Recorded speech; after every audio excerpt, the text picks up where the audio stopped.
Hi, welcome. I'm Christina Stanley, CEO of Fictionary, and today I have with me author Mark Bertrand, and he's written A Conscious Thing.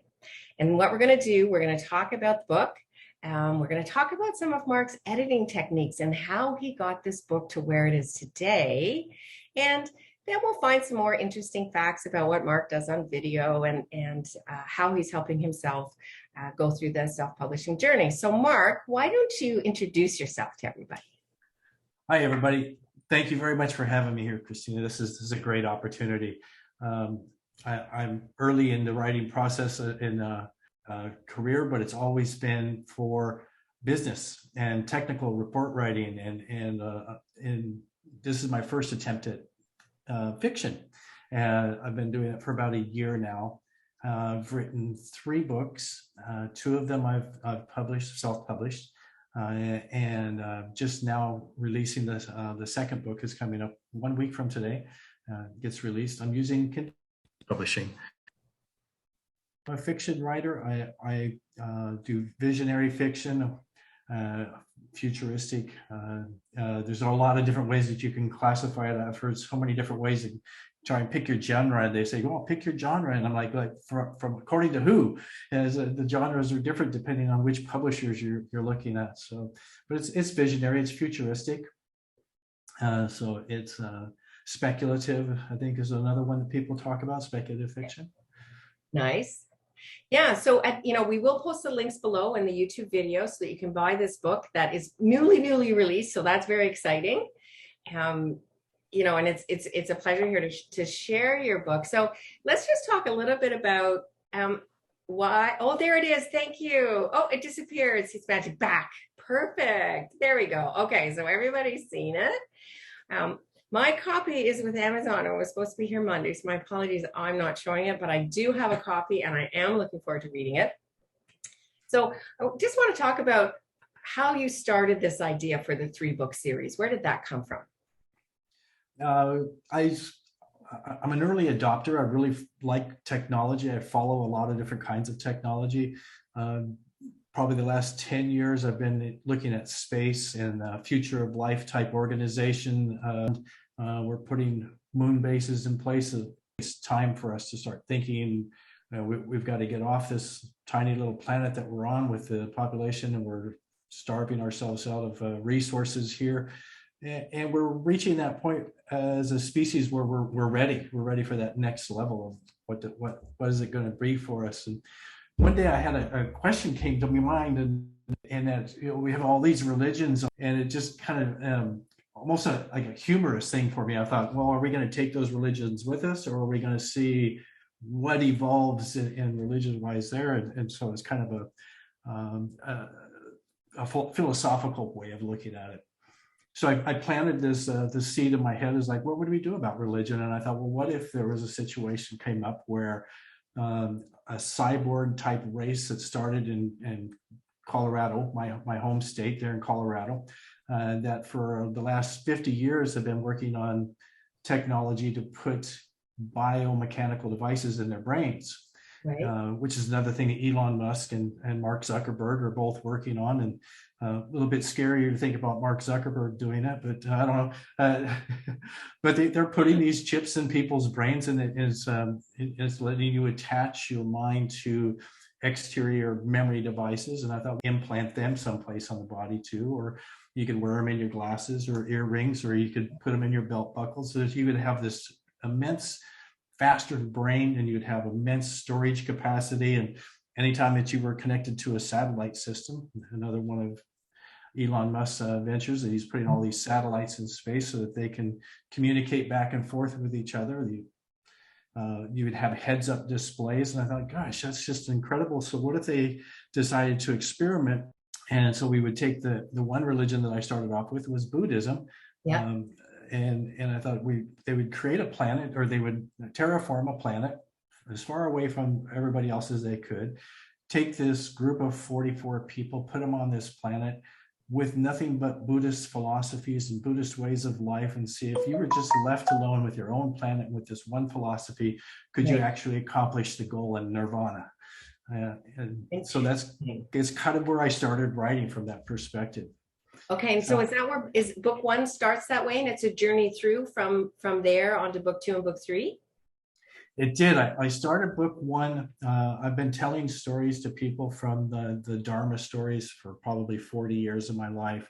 I look at the Dharma and it'll tell you something like the rich man that had 4 kids. And I'm like, well, what made him rich? How did he get rich? Why didn't they tell that story? Right. And what did his 4 kids do? And what were their names? What were they like? And so I always modified the Dharma a little bit to tell you more about the rich man and to tell you more about his 4 children.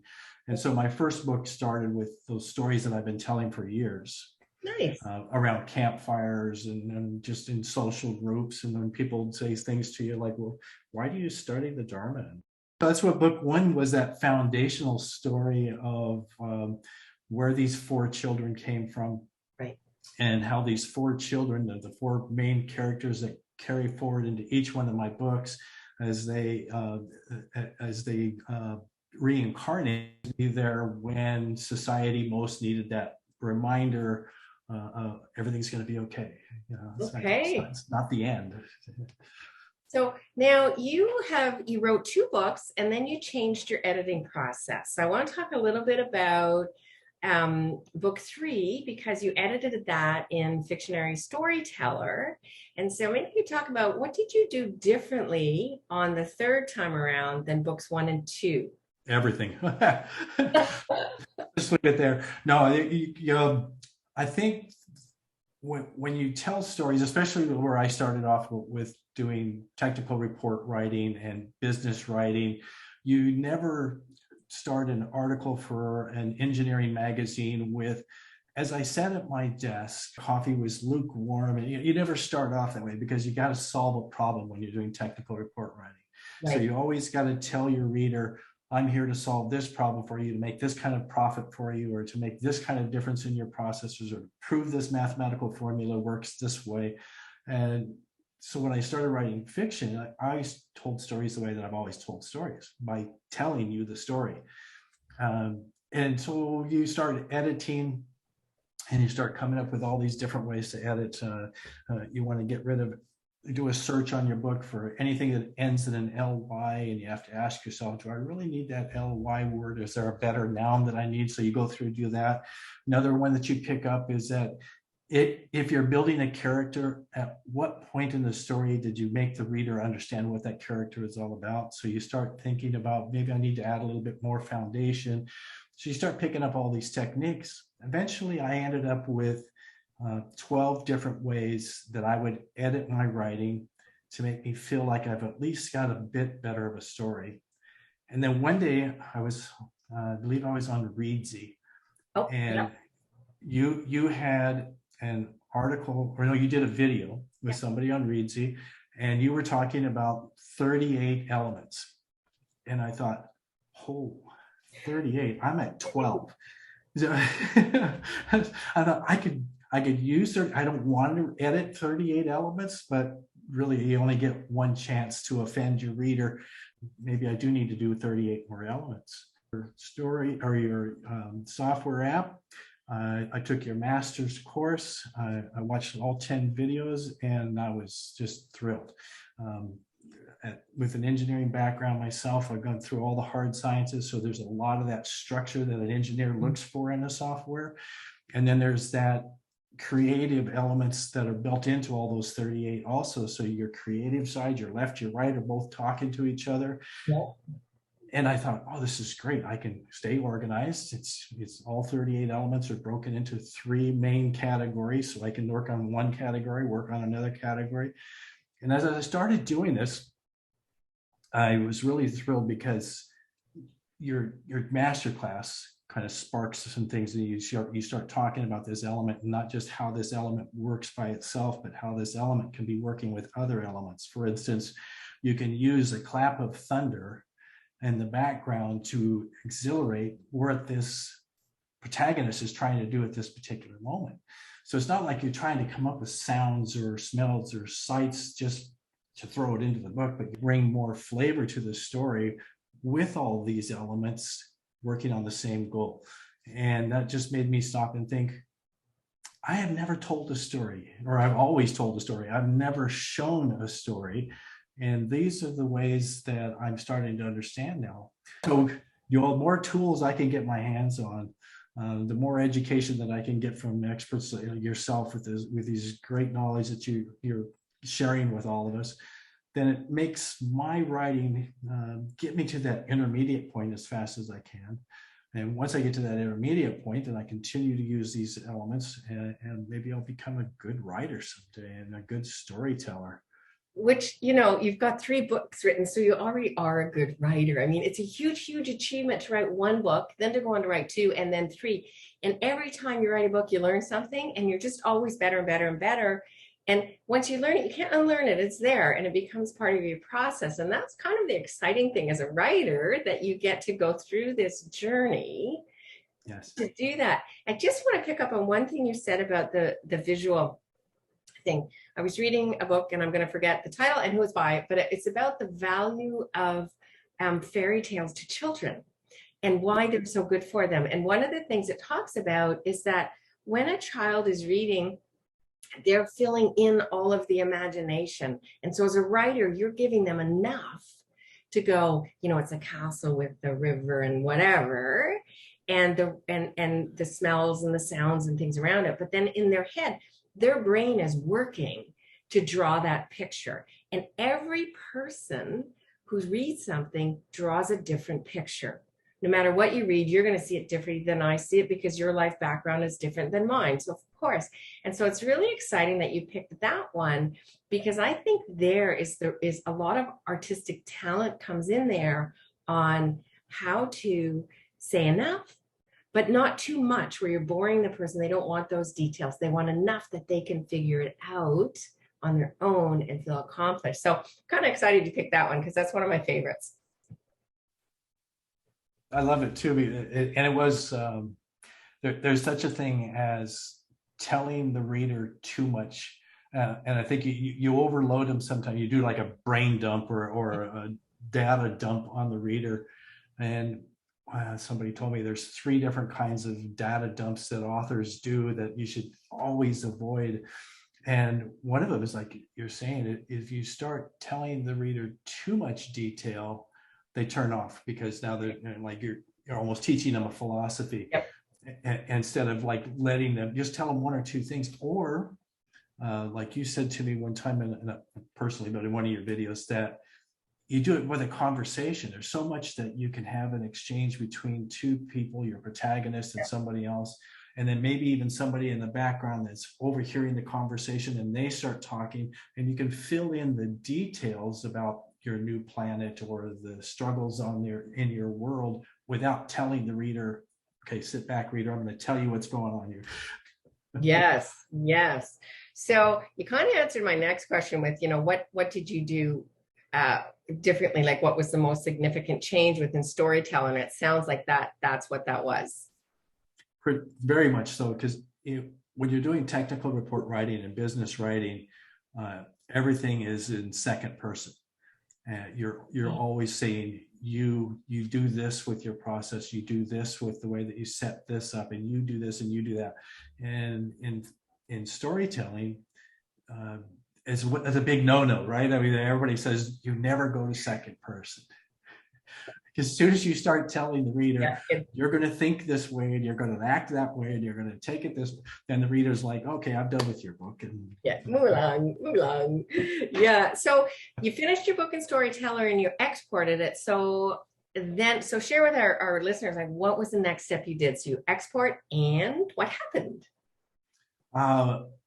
Gosh, I handed it off to 3 beta readers.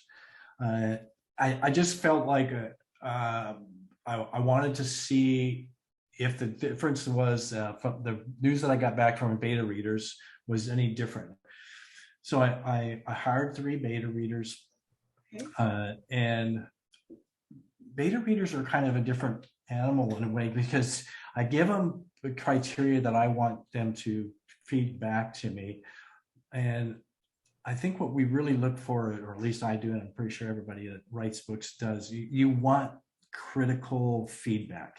You don't want to be told, wow, what a great story. Wow. Awesome. Oh. spellbinding. Of course, you're going to write a review, so they're worried about, am I going to get a 5-star review from this person? So I try to tell my beta readers that right up front, I don't want you to tell me what a great writer I am. I want you to tell me where I can become a better writer. I'm still going to, if you do that, I'm going to give you a 5-star review.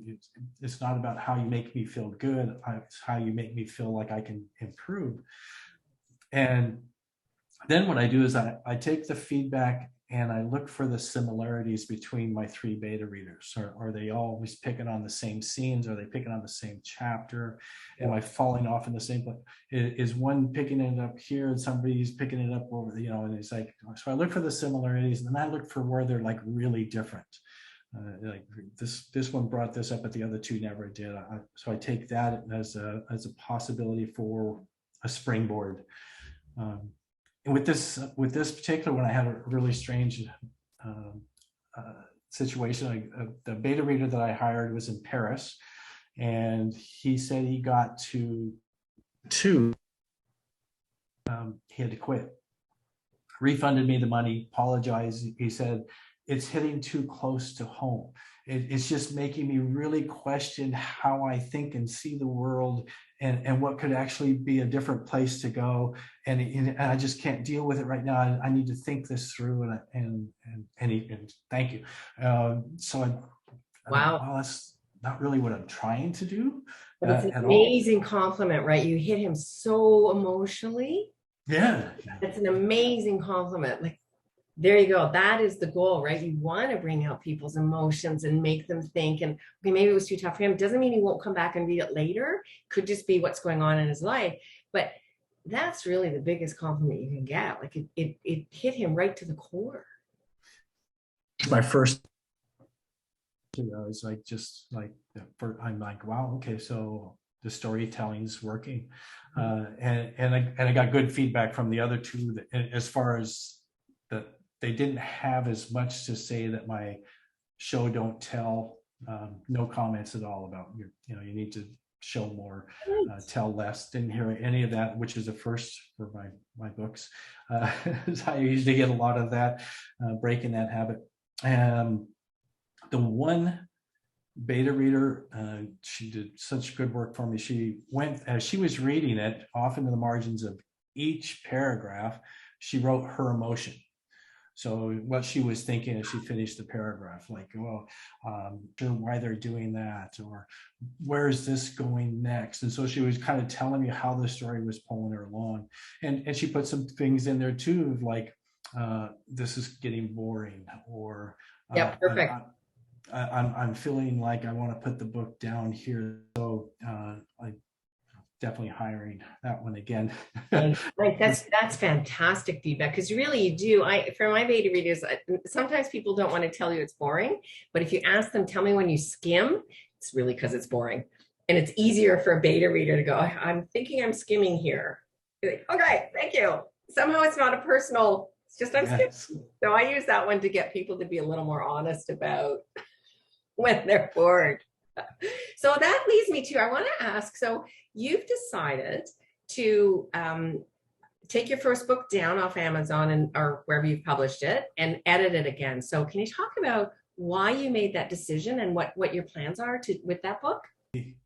It's a critical part of the story, or the series. It's not really a series either. It's a 4-book sequence. I think each book would stand alone by itself. You wouldn't have to read the first one and then read the second one. You could actually read them one at a time in any order that you wanted to, but it would make sense if you read the first one and then the second. So it's a sequence more than a series. And since that part of the sequence is pretty critical, and it's more of the tell, and it's that second, a lot of second person type, well, not really second, but there's still a lot of dialogue in there, but there's a lot of telling, not as much showing.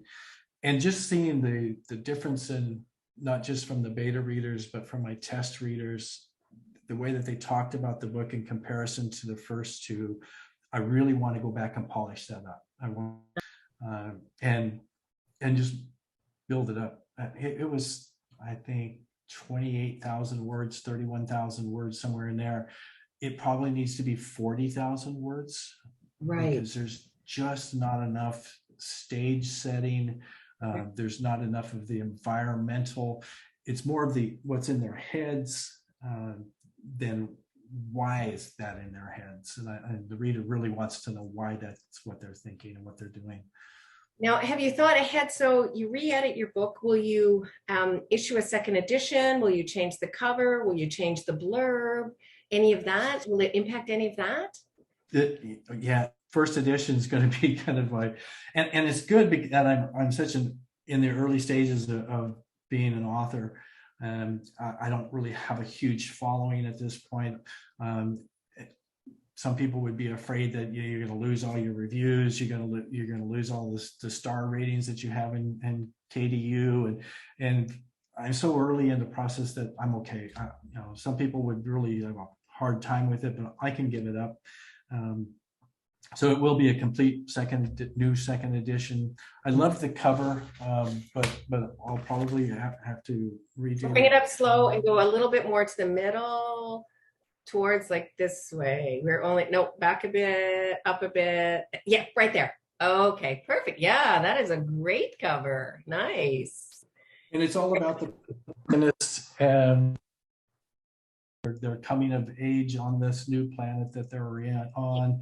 So it's a lot of, you need to know why they fell in love, why would they get married, how this relationship with the other two main characters came about, and be able to recognize at some point in there that this is probably the same four people from book one that have now reincarnated out here. And the reason I ask this question is because I think authors who are self-published do have a beautiful, unique opportunity where you can go back and go, I know more now, I'm going to republish this. And I don't believe there's any reason not to.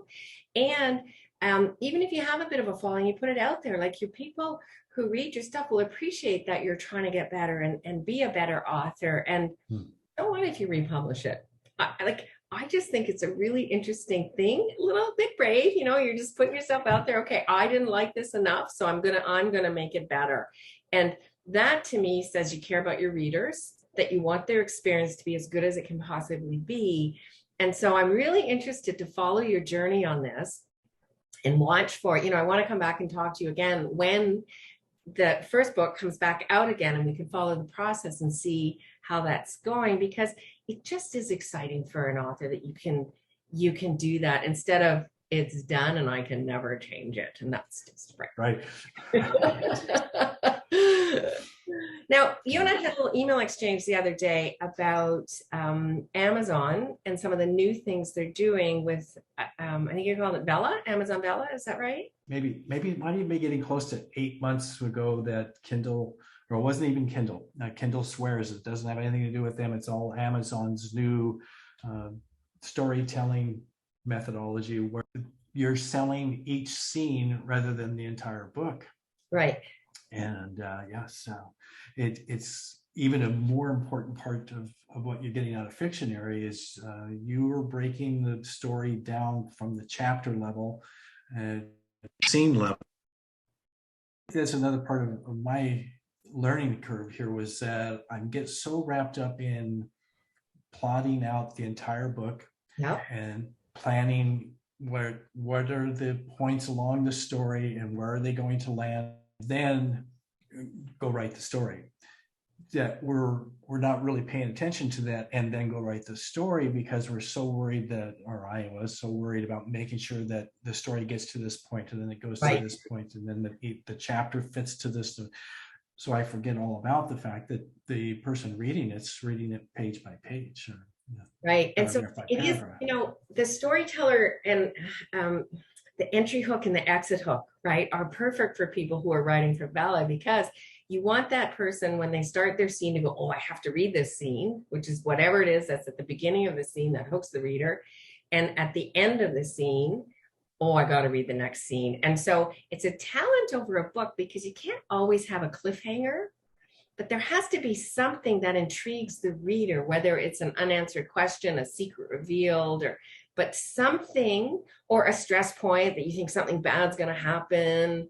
But it has to be something that you go to the next scene. And so with Vella, I think that becomes really, really important in scene structure. And, you know, if an entry hook comes too late or an exit hook comes too early, these are problems in scenes. It means there's stuff at the beginning and the end that could be cut. And so I'm going to watch the Vella thing, because I think it's a unique opportunity for people in StoryTeller to write their scene, export it, put it up on Vella, and do the next one, so that they have, you know, an entry and exit hook that keeps people reading. It's so critical now, I think, too, because Amazon said that they looked at the numbers of people that buy a book, and then because you're reading a digital, where the reader stopped reading the book. Did they go halfway through? Did they go a third of the way through? And they started noticing this trend that the beginning of most books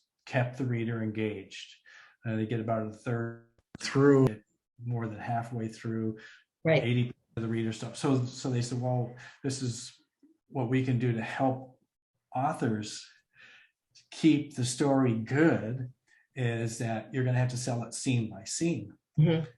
So the rules are that the first 3 scenes are free. The reader gets 3, and then they buy 1 scene at a time.